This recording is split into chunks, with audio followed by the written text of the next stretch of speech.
Bonjour, je suis Isabelle Dugelet, maire de la commune de La Grêle depuis 2014, mais élue depuis 25 ans. Je renouvelle mon mandat de vice-présidente à la communauté de communes, cette fois un mandat un petit peu élargi dans le domaine de la cohésion sociale et de la santé.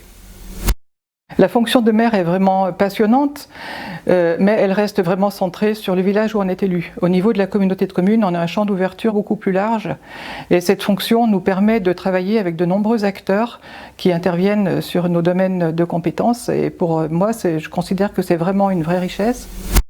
L'une des priorités de notre mandat précédent était évidemment la mise en réseau de toutes les structures qui interviennent sur notre communauté de communes, ce qui a parfaitement réussi avec une confiance mutuelle qui est née et qui nous a permis de développer de nombreuses actions dans le domaine de la formation, des séjours. Nous avons aussi pu mettre en place un projet éducatif de territoire qui a été contractualisé dans le cadre du plan Mercredi et qui a été signé entre les communes, les structures et la communauté de communes. Un collectif parentalité s'est mis en place et organise chaque année des manifestations dans le cadre de la thématique qui est choisie au niveau départemental. Suite à la fermeture du centre social de Charlieu en 2014, nous avons élargi la ludothèque de Belmont pour le prêt des jeux à toutes les structures qui interviennent auprès des enfants, mais aussi aux associations. Donc nous avons acquis un gros stock de jeux et un ludobus qui nous permet de livrer à tous ceux qui font des réservations. Nous sommes passés du contrat enfance-jeunesse à la convention territoriale globale. Donc nous avons établi un diagnostic territorial avec tous les acteurs de terrain pour savoir dans quel projet nous voulons nous engager pour répondre aux besoins de la population. Tout au long du mandat, nous avons travaillé sur le projet de la maison des services dans la cour des musées à Charlieu. Enfin, un des gros dossiers de notre dernier mandat a été la construction de la maison médicale à la demande des médecins de Charlieu, du cabinet de groupe. Nous avons accepté bien volontiers déjà pour garder ces médecins sur place et avec l'espoir d'en voir arriver de nouveau, les rejoindre dans ces locaux fonctionnels pour leur activité. Alors et maintenant, l'urgence, ça va être de trouver des solutions dans le domaine de la santé pour que tous nos habitants puissent avoir accès aux soins.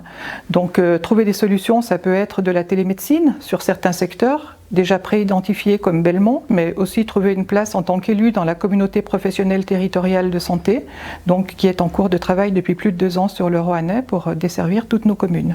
Une autre priorité, c'est la demande de label France Service que nous avons faite pour la MSAP qui est gérée par la FR de Pouilly. Donc ce label nous permettrait des financements complémentaires et l'embauche d'une deuxième accueillante, ce qui pourrait permettre des horaires d'ouverture équivalents sur Charlieu et sur Pouilly, à raison de 12 heures par semaine sur le site, toute l'année, une continuité dans l'accueil pour tous ceux qui ont besoin d'assistance dans les démarches administratives.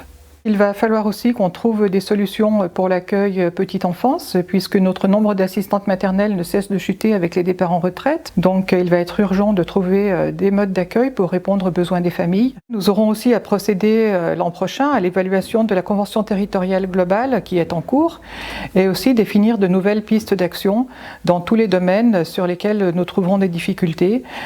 Construire peut-être une nouvelle politique d'action sociale en raison de la crise que l'on vit actuellement et qui aura sans doute des répercussions pour tous dans les mois et années qui viennent.